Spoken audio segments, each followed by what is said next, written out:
Hi everyone, so I just posted a video from the avalanche that happened in Myoko while I was riding for NST Dual with Aya. This video is going to be about analyzing this whole, run and kind of trying to learn from my mistakes, and I hope you guys enjoyed this video because it's supposed to be educational, to give you an idea of like what happened, how could have been avoided, what I would do better, and how I maybe could have just written this completely fine and not got buried. But there's a lot of variables, there's a lot of things. Obviously there's so many what ifs. What if I have gone this way? What if I done this? So yeah, I hope you learn from this, and I hope you enjoy the video. So let's get into this. As you can see, it's a pretty steep slope. This is a run we haven't done from the previous days, and I talked to the guys, and there was obviously a gully, a small gully. It's hard to see, but you can see kind of on this picture where there's an avalanche path that goes to the right, rider's right, and the idea for my run was to stay more left. There was just so much snow, so it was really hard to navigate. And also when you're looking at the video, it looks completely different than if you while you're riding it, and it's all happening so fast. Misjudge, and you go with the flow and you go where it feels good. Here we go. I'm riding down this mountain. It feels good, but man, there is just so much snow. It's kind of crazy. So the only thing that I would suggest here, even before the day started, everything was fine. We checked the avalanche danger and it was stable. It would have been definitely, if we had more time, smarter to wait for the snow to settle. The day off, it snows. It's just so soft, and it's like, yeah, it's like feathers basically. And every time you're going down this face, it's kind of crazy. It's just spraying you in the face and you cannot see anything. The only way out of this is basically to go faster, and then it's hard to navigate because by the time you get out of the cloud, you're already at the next feature. We rode next day in the same area, and the snow was way more like settled, way less fluffy, and it was something to consider. That would have been, but the weather wasn't nearly as good. It was snowing hard, so we wouldn't have been able to film, and that's why we decided to go for this. You can see where the avalanche path is on the right side, the rider's right. I did talk to Travis, and he's like, hey, you're gonna have to be careful because if you throw too much snow to the right, there is avalanche path and it will accumulate and it might catch up with you, and there will be a slough slide. I considered it, but it was so much snow and I was just trying to ride down this mountain. I could barely see, so it was really hard to navigate through all this. But you can see on this picture there's an avalanche path, and then there is my run. You can see how I wouldn't be throwing the snow to the right. I would be staying more left. The snow would be going down this face, and then I would come back up and right towards the barrier, and all that snow would go to the left where it would stay. I would have no snow under the barrier that would catch up with me, and that would be the best case scenario. So at this point, I was going pretty fast into it, but then I basically I killed all my speed and I barely made it over this knuckle. I was trying to find the most direct way to like keep my speed. My original line was more to the right, which is the avalanche gully. At that point, I didn't see any snow going through it. The better decision in this moment would have been to stay left on the ridge. You always want to stay away from the gullies because that's where the snow accumulates, and then it will catch up with you, and then it'll sweep you off your feet. And that's what happened to me.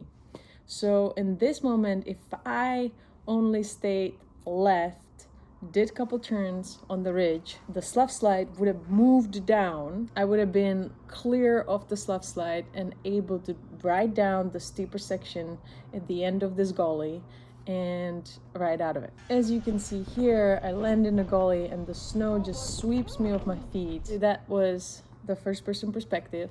and we can look at it from the drone.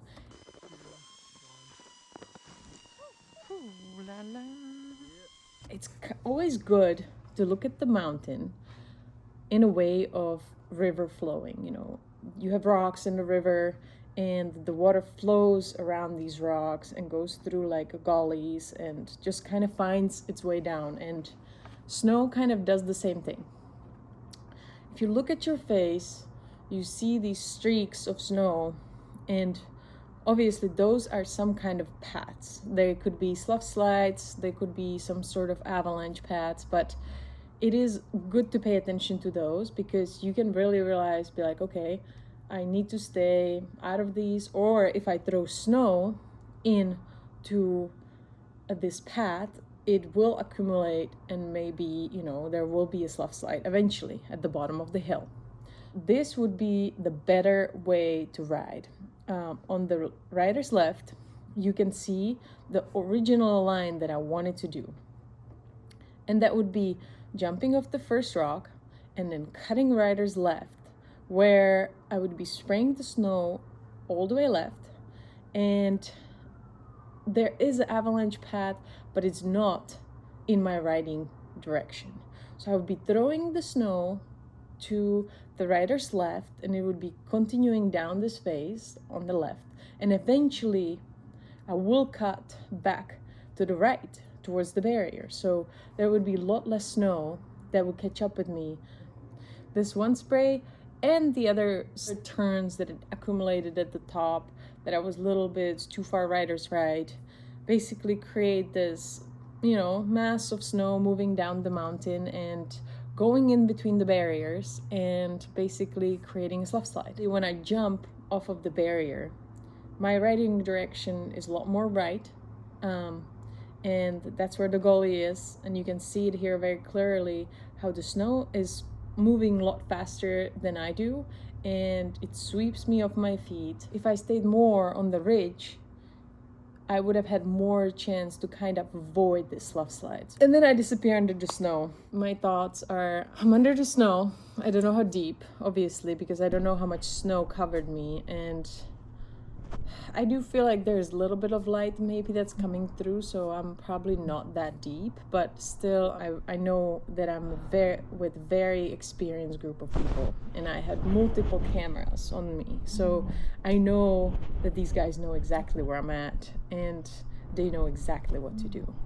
So in this moment I'm just trying to keep myself calm and save oxygen, slow my breathing down so my heart slows down, because I'm not quite sure how long I'll be here and I don't know how deep I am. A couple minutes go by and then, you know, you start, definitely I have to say there was a moment where I was like, you know, panicked a little bit for a second, and, you know, you try to keep yourself down because you know that you're with such a good and experienced crew, so I knew it's not going to take too long for them to come and get me. Within 3 minutes, the guys were here, but the good choice was they were at the top. They basically didn't want to throw more snow on top of me, so they had to cut above and to the rider's right section and make sure that they don't throw more snow on top of me because they didn't know how deep I was and they didn't want to bury me more. And eventually you could see that I made a small hole, which was nice. It was very comforting to know that, you know, I'm not too deep and they will come get me. But also at the same time, this could happen to anybody really. Like, you could be riding at the resort and you fall off of a cliff, you land on your butt and you're deep enough, and then you get covered by snow, and basically, even though I could see the sky, I couldn't move because the snow's so heavy. So it's kind of, it's crazy. It's a crazy feeling because you think powder's light, but it's not at all. You're concreted in, and it's if I didn't have my friends with me, I would have never been able to get out. I just want to say that it's really important to discuss, but even if not having radios or having, you know, somebody else that has an eye on the rider from the bottom or from anywhere that you can see the full run, they can spot you if you fall and where you land. It is crucial to know where this person is for the time then they're gonna find this person. You have another person at the top that can get to the rider way faster than the person at the bottom, because it will take them so long to hike up to the spot.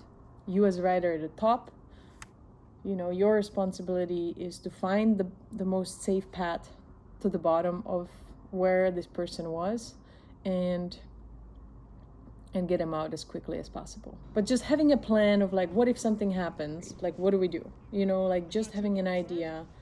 Of course, you want to have the avalanche course. It's just feels scary when you're under the snow. And it would feel even way more scarier if I didn't know my friends knew what they were doing. I don't know if I could keep my calm. So just knowing that I am with experienced people is something that is just so comforting. These things happen, and I'm happy that there was nothing worse that happened here. Hopefully you can learn something from this and never, ever ride by yourself. It's just a no-no. When there's powder, do not ride by yourself. It's really the rule number one. Keep an eye on each other. Well, have fun this winter, stay safe, and yeah, leave me a comment if you have any questions and I can answer them for you.